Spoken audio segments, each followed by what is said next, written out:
Do you know what scares you the most? Not old age itself, but the realization that you can live a long life and still forget the meaning of it. To lose your mind, your interest in life and yourself, turning into a body that only slowly dies. When you realize this, it becomes scary because you begin to notice how your memory weakens, your thoughts become confused, and the days lose their meaning. The brain is you, and if it weakens, everything else loses its foundation. But she chose a different path, one that almost no one talks about. It is simple and inconvenient, which is why it works. If you want to understand how to maintain clarity of mind, interest in life, and the ability to be surprised even at 100 years old, subscribe to the channel Conscious Cognition. We collect here rare but vital knowledge that can become your tool for longevity. She did not strive for immortality, but her lifestyle makes you rethink everything you thought about aging.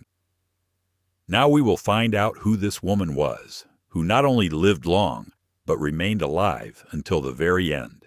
A woman who surpassed all expectations. When Rita Levi-Montalcini reached 100, she didn't sit in a rocking chair and look through old photographs. She stood up.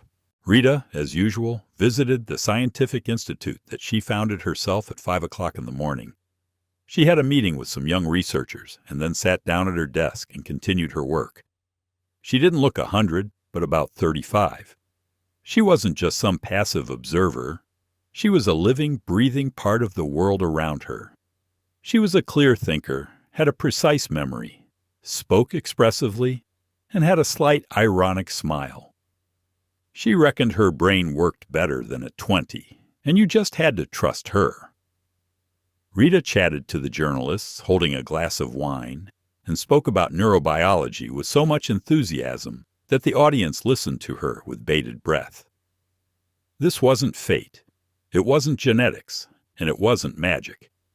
It's the result of years of hard work, getting over fears, limitations, and even obstacles that came from loved ones. When she first started moving in this direction, she had to break the main rule of her childhood. It all began with a tragedy that accompanied her throughout her life. As a child, Rita first encountered real loss. They had a governess working in their home, a kind and attentive woman, to whom Rita became attached with all her soul. It was she who provided Rita with the emotional closeness that the girl could not receive in the strict and reserved atmosphere of the family. Suddenly, the disease turned out to be incurable, rapid, and merciless. Rita watched as the person she loved gradually faded away, and she could not help in any way. This moment was forever imprinted in her memory. It was then that something broke in her, but at the same time, something was born. The thought that one day, having become an expert, she would be able to help people like her nanny became the main meaning of her life. The future was important, but the path to it turned out to be quite difficult. Rita's father was of the opinion that the main purpose of a woman is family, children, and their upbringing. He categorically did not accept the idea that his daughter would choose medicine. "This is not a woman's business," he repeatedly stated. However, Rita did not give up. She had to fight not only with the outside world, but also with the person closest to her. And in the end, she was victorious. Rita entered medical school, becoming one of the few girls in her class. But even after she received her education, fate again presented her with a serious test that could have completely destroyed her scientific ambitions. Having started her career as an assistant professor and immersed herself in the world of research, under the influence of the war, she was forbidden to work because of her nationality. The university closed to her, her colleagues turned away, and Rita lost the opportunity to do the work of her life. Most people in this situation would have given up and accepted the circumstances, but not Rita. She took control and moved her family to the countryside, where there was peace and quiet, away from the bustle of the capital. In an ordinary bedroom, she set up her laboratory from scrap materials, glass, thread, old blades and microscopes. As laboratory animals, she used chicken eggs which she took from local farmers. The authorities thought that they had killed her career, but it was in this small room in solitude and silence that Rita made her most significant discoveries. They banned her from doing science, but in fact, they did her an invaluable service. "I spent much more time in my bedroom than in the university laboratory," she later recalled. Her research reached America. There, in St. Louis, she continued her work at one of the largest universities, and many years later made a discovery that changed medicine forever and inscribed her name in history. But even this did not become her main legacy, because the most valuable thing she left behind was not the discovery, but the lesson on how to live correctly, a discovery that changed medicine and her own life. When Rita Montalcini was first able to record the action of a unique protein, she did not fully understand the scale of her discovery. This protein stimulated the growth of nerve cells, as if awakening the brain to new life and opening up opportunities for regeneration, restoration, and the formation of new connections. Later, this protein was named nerve growth factor. Rita was awarded the Nobel Prize for her discovery, but for her it was not the main goal, but only a byproduct of hard work, faith, and love for science. She devoted 30 years to her work at an American university, continuing her research, teaching students, and communicating with colleagues. She did not strive for fame, but looked for deep meaning. Her office was always open, and her views were clear and young, as if she were only 20 years old. She was not afraid of youth and new ideas. "The more you give, the more you keep," she said, and this was the principle that guided her in life. Even after becoming a Nobel laureate, she remained a simple, energetic woman, for whom the real discovery was not in formulas and scientific works, but in a life lived without regrets. Her real rules appeared later, and they spoke not about science, but about life. How to maintain clarity of mind and inner strength in moments when it seems like everything around you is falling apart. When Rita shared her 5 main life principles, it immediately became clear why she'd not only lived for 100 years, but remained strong and cheerful until the very end. These 5 rules defined her way of life and thinking, helping her cope with any challenges. When Rita Levi was asked about her secret, she didn't talk about magic pills, genetics, or special methods. She simply calmly listed the habits she followed every day. Each rule seemed so simple that at first people didn't believe it, but then gradually they began to understand and take it on board. First, she ate only once a day. Lunch was her only meal, no diets, no restrictions, but also no overeating. Food was fuel for her, not consolation. "I eat not for pleasure, but to live," Rita said. The second rule concerned sleep. No more than 6 hours a day. Rita's day began at 5 in the morning. Sleep for her served as a means of recovery, not a way to escape from life. The less we try to hide in our dreams, the more vividly we live the day. The third was daily mental workload. She never gave her brain a rest. Reading, analyzing complex texts, retelling details were real mental gymnastics for her. Thanks to this, her mind did not age and remained alive and sharp. The fourth rule is to refuse constant comfort. Rita was not afraid of difficulties and did not look for easy ways. Life for her is moving forward, not searching for comfort. The fifth is to live not only for yourself. She believed that the power of the mind is manifested in serving others. While we think only about ourselves, we limit the space of our life. As soon as we begin to give, our brain opens up in a new way. "I feel wiser than when I was 20 because I stopped wasting time on myself," Rita said. Her trifles. That's what she said on her 100th birthday. But how Rita trained her brain and why this method can help maintain clarity of thought even in old age, you will find out in the next part. You will be pleasantly surprised how accessible this technique is to everyone. If you continue watching this video and find it useful, write one word in the comments: rule. This way we will understand that you are with us, that you are not just listening, but are ready to change. If you have not yet subscribed to the Conscious Cognition channel, do it now and support us using the link in the description.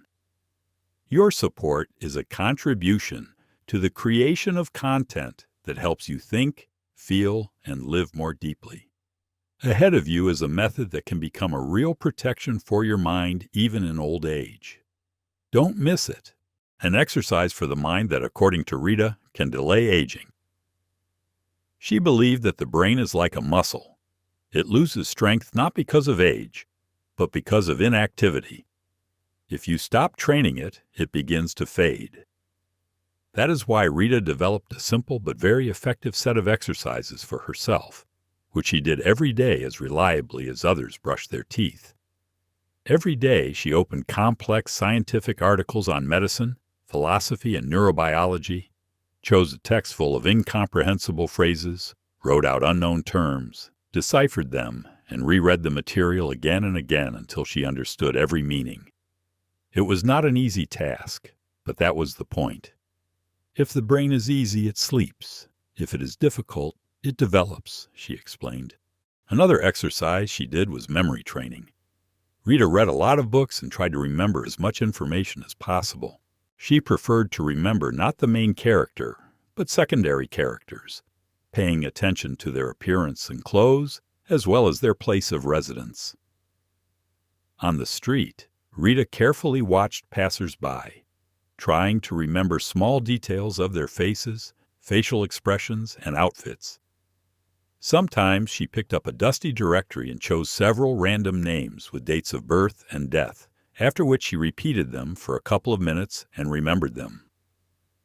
She did not use popular brain training apps because her method was deeper. She knew how to notice, penetrate the essence, and save memories. Rita did not experience fear of aging. She was only worried about emptiness and loss of meaning. Her mind, tempered by constant practice, remained always active and alive, which, according to her, is never superfluous. The main strength is not even in the method itself, but in the attitude to life. Rita's last words were not about science, but about what is most important in each passing day. She was not afraid of death and did not hold on to life as something that should be held at any cost. The body is mortal, but memories and messages remain and live in the hearts of others.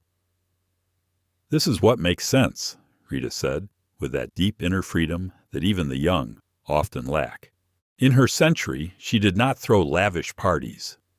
Rita continued to attend scientific meetings, discussing the future, education, and the situation of women in Africa, whom she helped to gain access to knowledge. She did not think that her mission was over. Her life remained filled with work and meaning. Stop thinking about the superficial. Start digging deeper. This is what it means to live, she ended one of her last interviews. This phrase reflected the whole essence of Rita. She did not seek fame, awards, or recognition. She lived for the idea. As long as her mind served others, it remained young. In the end, Rita passed away, leaving behind a bright trace. Quietly in her sleep, she passed away, having lived just under 104 years, without fear, without pain, with a feeling of completeness and gratitude, leaving a message that still resonates in the hearts of those who heard it. Now the question arises, did you manage to truly understand her words?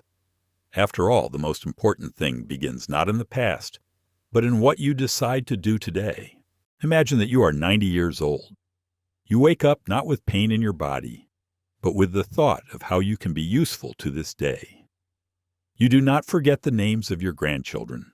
Do not lose the understanding of words, and do not live in the shadow of past memories, but create new ones. It does not seem to you that everything is ending. On the contrary, you feel the continuation of life. Now ask yourself, What are you doing today to make this image your reality? Rita Levi was not a superhuman. She simply consciously chose how to live each day. Not to overeat, not to complain, not to avoid work, and most importantly, not to stop thinking. Even in the most difficult moments, she moved forward not because she was stronger than others, but because one day she decided, I will not live in vain.